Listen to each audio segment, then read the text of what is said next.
Well, happy holidays, my friends. Welcome to December 3rd. It's Christmas Eve. And today I have a gripe with the public school system. I could say it's with schooling in general in the United States, but I don't like to complain.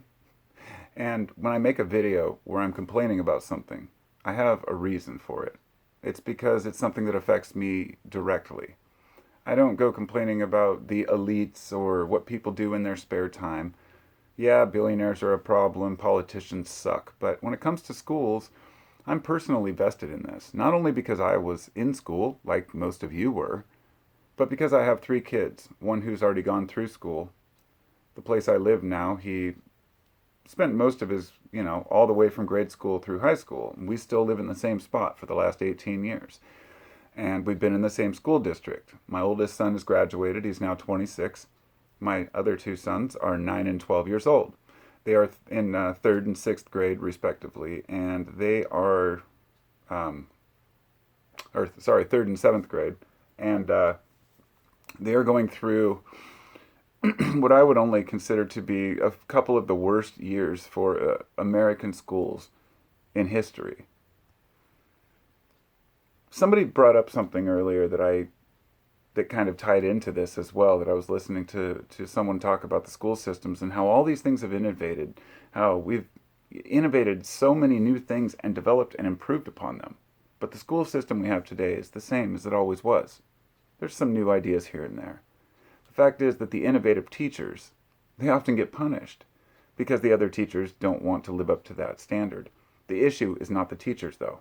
The issue is with the value we place on those teachers and the resources that we give those teachers.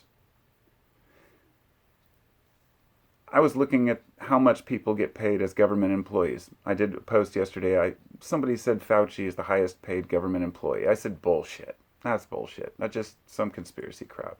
So I looked it up and it was true. I think there's one guy who gets a little bit more. He's the Veterans Administrator. The point being that here's a guy who gets $500,000 a year and bullshits people. And then we have teachers who are out there educating the next generation who are supposed to be the leaders of tomorrow. And their salaries suck. I mean, public schools have always been a major problem in this country because they've been designed for cookie cutter kids. But in the last couple of years, our children have basically been pawns in this pandemic scheme, which has made it even worse, and a lot more people have been frustrated.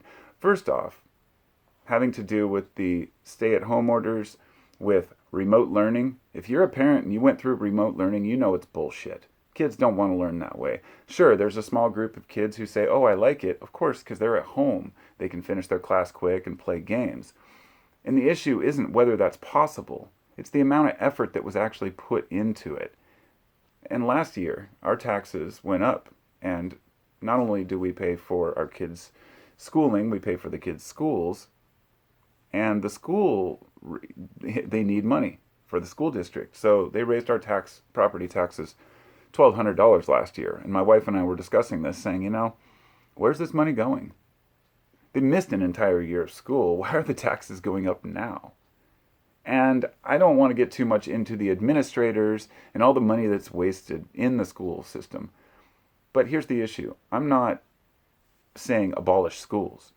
People need education, and there are a lot of folks out there who schools are the best way for them to learn, to go to an area where they can be taught basic arithmetic, reading skills, and these are things that I wouldn't give up anything for. I am glad I went to school.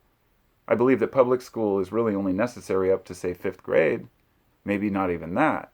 But I think it is good for kids to go. They can interact with other students, they can get to know people, develop relationships, and learn with a group, which is more productive in my opinion. But the last couple of years they haven't even been able to do that. And not to get too much into the mask thing, but I believe that making kids wear masks in school at this point is abuse. You may disagree, and that's fine, but seeing the way that the kids have such a desperate desire to interact with one another. Can you imagine if you'd spent your senior year in high school unable to see any of the other girls or boys' mouths, to see if they're smiling at you, to actually see their mouth while they're talking, to have those interactions. That's hard enough for a high schooler, right?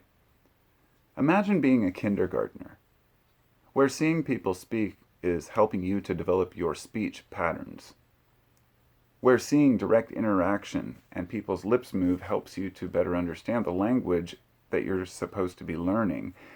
And it's just absolutely insane. The minute you say anything against this, people assume that you're just some person who doesn't care about the kids. Oh, we've got to protect our children. And the issue with COVID around children is that we know for a fact now that the only reason that we're masking kids or vaccinating kids is to protect the adults. So my question is, since when do the kids not matter? When I brought this up the other day, someone said the kids don't mind it. We've asked them. I say there's a lot of kids who, if you confronted them and found out that their parents were beating them, they'd say, I don't mind also. I'm not comparing the two. I'm saying that kids are tough. They're resilient. They deal with shit because we tell them to toughen up, follow the rules, do what you need to do, but you've got to be able to follow protocol. And when it comes to, the mask issue, kids are just used to it now. Sure, they wear masks in schools. But the masks aren't the big problem. My point of that is that they are a major problem, but the fact is that the schooling is not treated on an individual basis or level as far as the individual student, the needs of the student, the needs of those around them. It's cookie cutter. And it's sad. Those who might not be aware that we are actually 44th in the world for education. Yeah, there's over 40 nations that have better education systems than we do. And yet we're constantly pumping money into the schooling, and this is why people get frustrated, because they want a better option. And I'm not saying charter schools or private schools are the option, but because not all people can afford that, and everyone deserves an education if we expect that of our kids. But for all the parents who oppose any type of mandates in the schools, for example, they're instantly gaslit by the rest of, let's say, the far left, the ones who want to claim that everyone who disagrees with the mandate is an anti-vaxxer. It's complete bullshit. But, because most of us actually have no issue with others. You do what you want with your body, do what you want in your own time, but let my kid go to school, see other students' faces. We've become cowards because so many people feel this way. So many people are frustrated now who have started to come around and say, wait a minute, we really haven't been told the full story here. Not only that, but we're not being given the proper tools because the government themselves are afraid to admit that they ever made any mistakes, or that something was not the way that they thought it was, or perhaps there's a different approach. We are so stuck in doing things one way that it's like, get your shot, wear your mask, go to work. Get your shot, get your mask, go to work. It's such a joke right now. And nobody knows the what ifs. There are people claiming, I heard somebody say, oh, this could have been like the Spanish flu. It was Trump that said that actually in an interview. He said people should have the freedom of choice, but if we didn't have the vaccine, this would be like the Spanish flu, which in 1918, that was completely different. It mostly infected young men and killed them because they had healthier immune systems, and this particular flu virus would incite a cytokine storm, which means that your own body is basically fighting itself in a way. It's trying to fight off the virus, and therefore it's worse for people with a better immune system. So it's not even the same. I just believe that we all need to stand our ground and really stand up for our kids.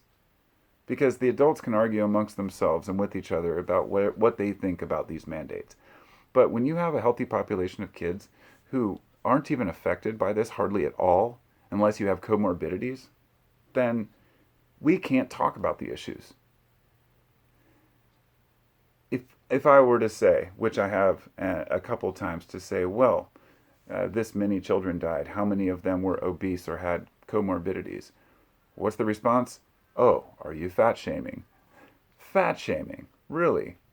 That would be like saying if you shoot up heroin every day, you're really likely to overdose. Dude, don't be junkie shaming. It's the same thing.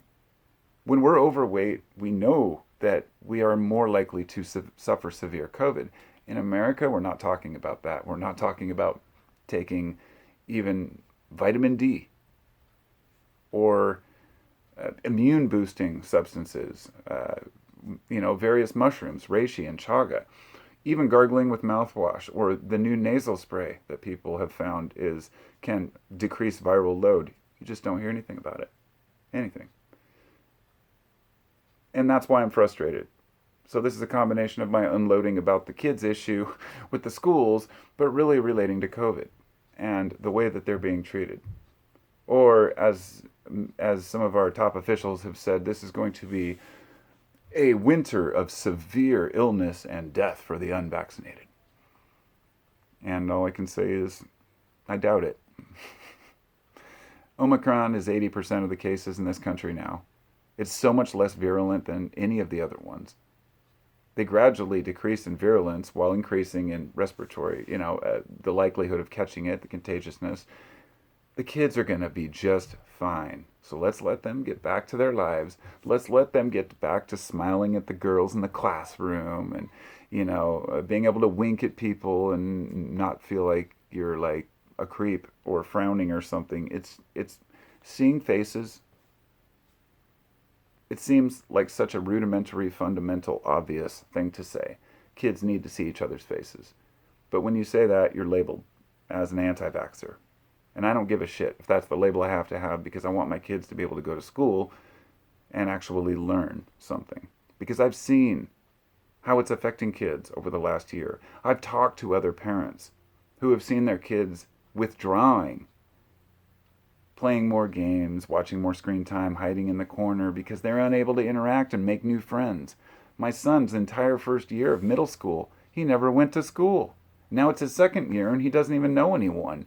And you can't even see each other and you don't even know who people are. I know that some people may think that's petty, but it's not. It's important. And so I just had to state my case on this. And stand your ground if you feel a certain way.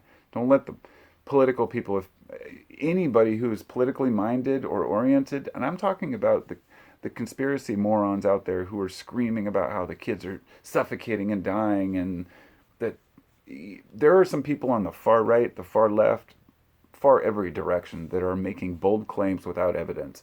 We don't have to believe people about what's going on, but we do have to make a basic assessment on how these things might affect us. And we can see that it's not affecting us in a good way at this point. And I think we need to change course and start with the kids. So, I guess that's all I got. And thanks to all my peeps, my patrons, my supporters. And I'll talk to you next time. Peace.